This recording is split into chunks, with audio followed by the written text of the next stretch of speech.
Shutdown movement will be embarking on a march on the Johannesburg Stock Exchange this morning to protest against alleged economic exclusion of coloured communities. This march is expected to begin roundabout now in the Sandton CBD. Yesterday, police fired rubber bullets at picketing Riverlea residents south of Johannesburg. It was the latest community to take to the streets over social ills, including drugs. The march in Riverlea follows a recent wave of protest in Johannesburg's coloured areas, especially Westbury, to demand stronger police intervention against gang-related crime.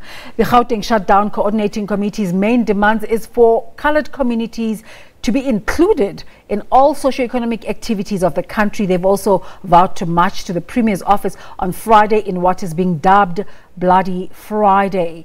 For more on the story, let's now cross live to our reporter Chriselda Lewis. She's at the JSE. A very good morning, Chriselda. What's happening where you are?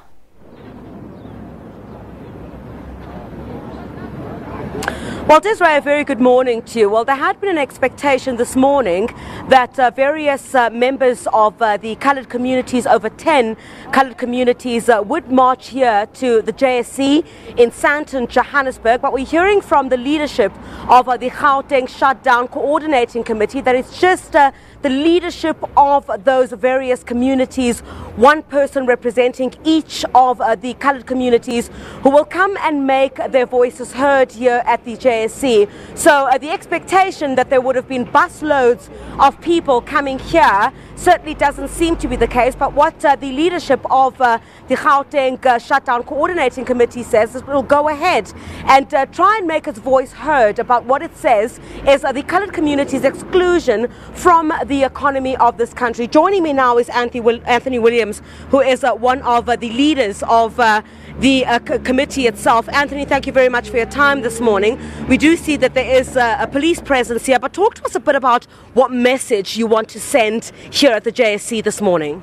Well, I think the very first thing that we've got to acknowledge as a country is that for too long we have left this group of people in particular. You left this group of people outside of the economy of the country. It's unbearable. This group of people has just simply has been trying to floating in the water, and they are busy drowning.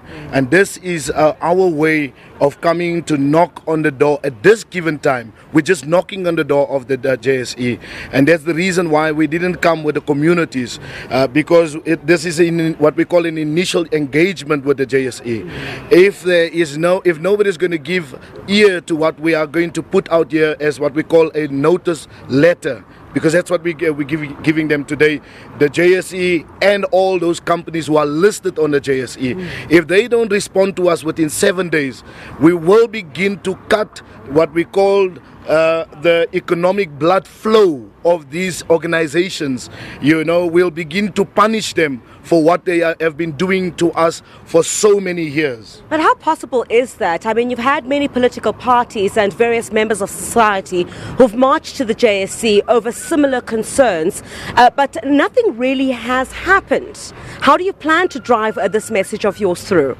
What we will not disclose today is the detail of that, but what we can say is there are strategic places, and there are strategic there's very strategic organizations. There are different networks, that will be targeted. We are absolutely clear in terms of what we will be targeting. We are not going to divulge today what we will be targeting, but we are going to punish them. They will just feel it. Could this perhaps be in the form of protest? No, absolutely. It will be different. You see, there's going to be a number of different manifestations of protest. What we have also, generally decided, we don't just want to keep lockdown and shutdowns in our community. While these guys are over here are having fun, they're having a ball of a time, while we close our communities and nobody can go anywhere. So therefore we are saying that we are now coming to the powers that be, we're coming to the powerhouses, and the JSE is the platform of all the powerhouses. We are coming here. This is notice today, and from here you've got to be making sure that you listen to us. So if you don't listen to us, trust us that the Khoi and the San people, the First Nation people, have never walked in big numbers. We must also understand that this group of people have always walked in small little numbers, but the impact is immense. Part of what we've been hearing during the course of the past 2 weeks is that basically coloured communities have come out and said that this is a form of discrimination that also includes not much representation within key strategic sectors, government, business, and perhaps, probably companies that might sit behind these walls or listed at these walls. Could you allude or just clarify some of that for us? Absolutely. I mean, you take, for argument's sake, in Gauteng as a practical example, I think we mentioned this.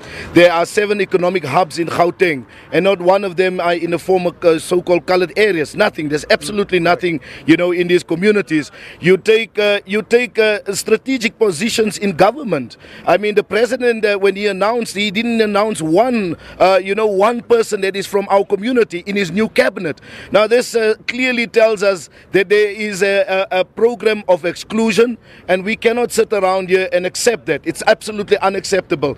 You talk about employment equity, you talk about triple BEE and affirmative action. We feature nowhere in there. No, there is absolutely no proper audit as to what amount of shares these people called coloureds have got on the JSE. What amount of, in fact, when you are a so-called coloured, a company is punished.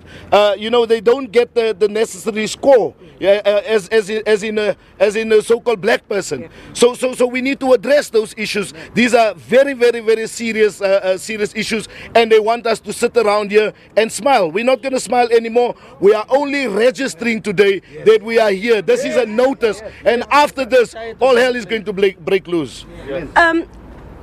You also have plans on Friday, in the first of what you're calling Blood Friday, to march to the doorstep of the Gauteng Premier David Makhura. Is that the very same message that you will be sending there? And I know this is not the first time that you've had engagement with the likes of the Premier of the province. What will categorize this as different to ensure that the demands that you once again put on the table are being heard this time around? Well, I think what we must do is we must first appreciate the fact that the Premier has already come out to engage us. In fact, he has asked to meet with us tomorrow. We have now asked the Premier, and in fact we are asking the Premier today, that we must postpone that meeting until Friday. He must first meet us on the steps of his offices and receive what we call, for him we will give a letter of demand. We are not giving memorandums of agreement or memos anymore. We gave them far too many memos. All this community has given memos over the last 10 and 20 years. Nothing has been done. They don't even have these things filed. They just take them and they throw them away. Exactly what they do when they see a CV of a so-called coloured person. They take that CV, if it's Anthony Williams, they take it, they tear it up and they throw it away. We found some of these CVs that come from government departments. We found them in the dustbins. Now this is the real issue that we are talking about. And if anybody out there thinks that this is coloured nationalism or separatism, it's absolutely madness. You can't talk about coloured nationalism when these people are clearly marginalized in full view of the entire free world. Has the JSE agreed to meet you? Will you be going inside to register some of your demands? Well, we had a call from the JSE yesterday. We've clarified why we are here.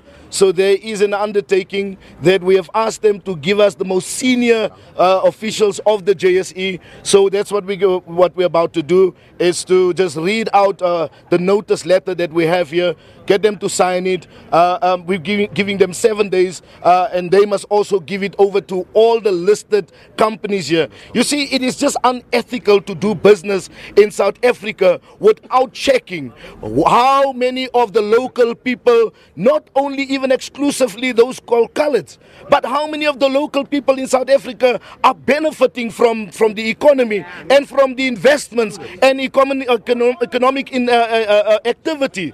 And it is clear that the majority of people in South Africa has got absolutely simply no access to the economy. So this statement here today, therefore you see just the leaders now of the communities has come out here in support. But we are coming very strong, and we are saying we want inclusive economic activity and empowerment. We don't want to be left on the periphery anymore.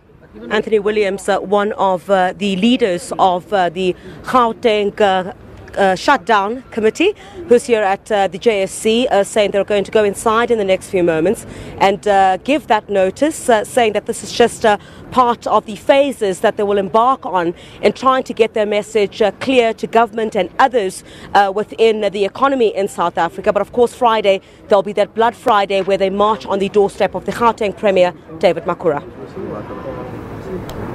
Thank you so much there to Chriselda, our reporter at the JSE. Not quite the much that we were expecting, but Anthony Williams doing a lot there to keep highlighting the issues and the challenges of the coloured community. And it will be following that story to see if the chairperson, Ms. Nonku Nyembezi Hater, and the CEO, Ms. Nikki Newton King, will come out to receive their grievances.